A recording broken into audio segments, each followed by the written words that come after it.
Hi there, I'm Timothy Linsdau, video producer and a Christian. Well, you know what's going on in Washington, the endless railing back and forth over progressive arguments, and I can't do any more to add to that waste of breath and waste of time and waste of money. So let's talk about waste to energy.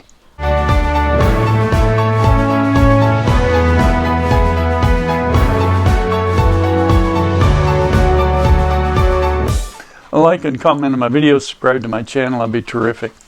What's going on waste to energy? I've spoken about issues with plastic and refuse being used to generate electricity by the burning of waste. But there is a little more, shall we say, direct waste in the fact of livestock manure, livestock excrement. What's going on with that? I mean, this country produces massive amounts of livestock to feed our country and others. And one of them, this time there's a very important one, and that's turkeys. Well, something's being done. The Carolina Poultry Power Facility in Farmville, North Carolina generates 2 megawatts of power and 75,000 tons of steam per hour, using more than 230 tons of turkey waste a day. Duke Energy and other utilities are purchasing renewable energy certificates from the $32 million biomass facility. Now, isn't that cool? That's from Duke Energy.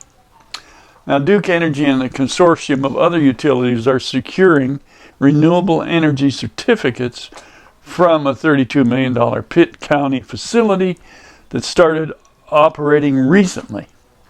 Now, the Carolina Poultry Power Facility in Farmville generates that 2 megawatts and 75,000 tons of steam per hour from that 230 tons of turkey waste a day. A day. Carolina Poultry Power is 100% owned and operated by the Power Resource Group.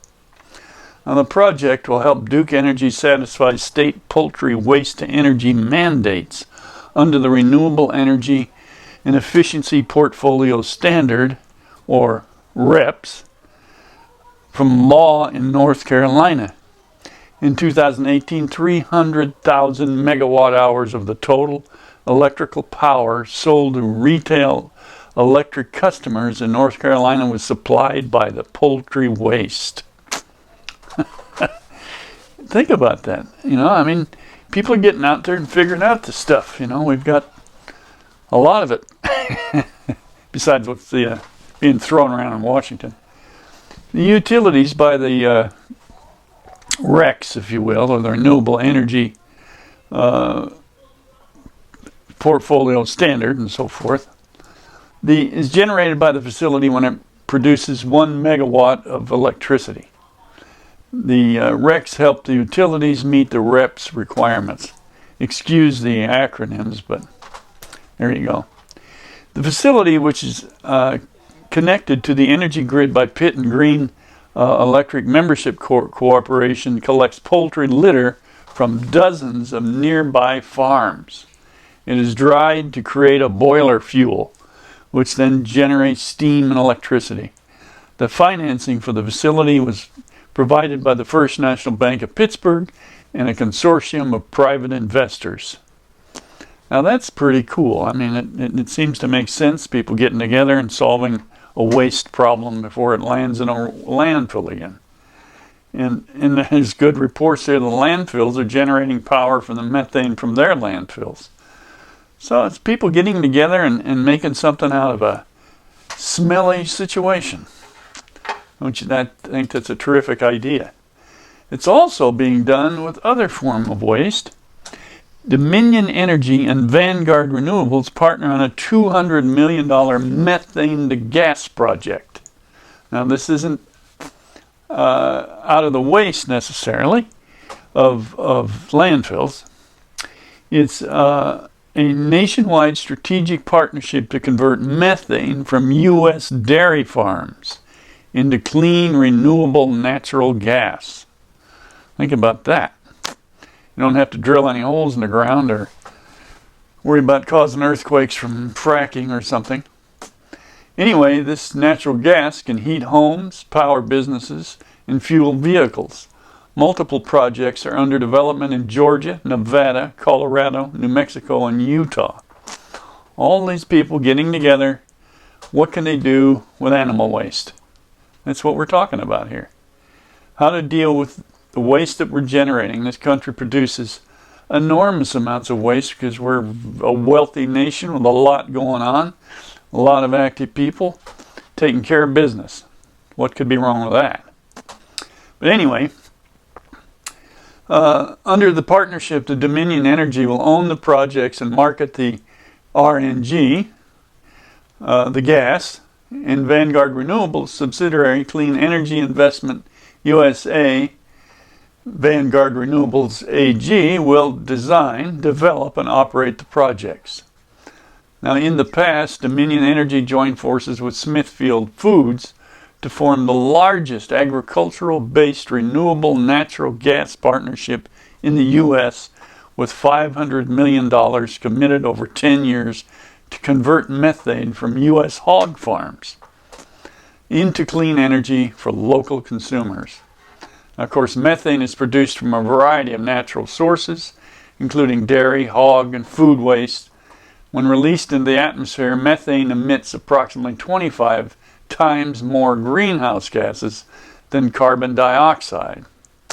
By capturing methane from dairy farms and converting it into RNG, Dominion Energies and Vanguard Renewables will reduce annual CO2 equivalent emissions by more than 450,000 metric tons.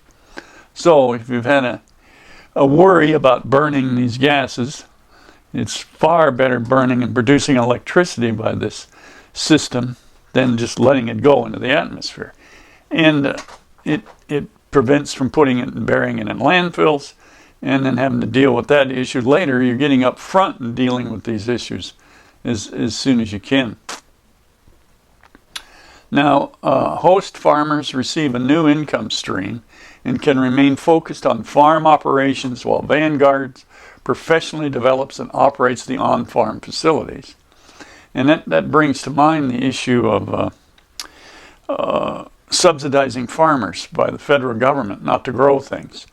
Now, whether that could help reduce that issue, since they would be getting income from the methane or the manure that is picked up from them, that could be a good thing too.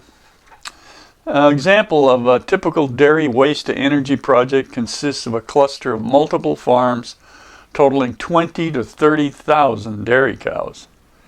Just give you an idea of how much we produce. The methane produced from dairy manure is captured through a process known as farm-powered anaerobic digestion and is then transported through low-pressure gathering lines to a central conditioning facility. Once the gas is processed and cleaned by any impurities, it is then delivered to local consumers through the existing underground distribution network. And the value of that is we don't have to build a new distribution. It already exists. All we got to do is hook up to it. I mean, what a neat idea. It's solving multiple issues. Waste management, eliminating raw methane into the air, reducing that potential of, why doesn't this make a lot of people happy? It probably does, and the amount of money that they're investing in this, but they see great value in it. We don't have to, we don't have to mine this. We don't have to drill for it. It's already there. We're using it constantly. What a way to go, and it helps out the farmer, helps us. It's, I think, just a great idea. But you don't ever hear of these. They're things that are going on, and they're great things that farmers and industry are putting together to solve problems. And we can do that. We can get together, get out there, and look at a problem, and not just send it off to Washington for them to squander billions of dollars and come up with nothing. It's these groups of people getting together and forming coalitions and making things happen and solving problems. That's Americans, We're free to be free and get out there and solve problems and help others. That's what we should be doing. So there you are, another waste to energy story that sounds like a great success. I hope it is. So why don't you like and comment on my videos, subscribe to my channel, and you too, get out there and make it a great day solving problems. Thank you.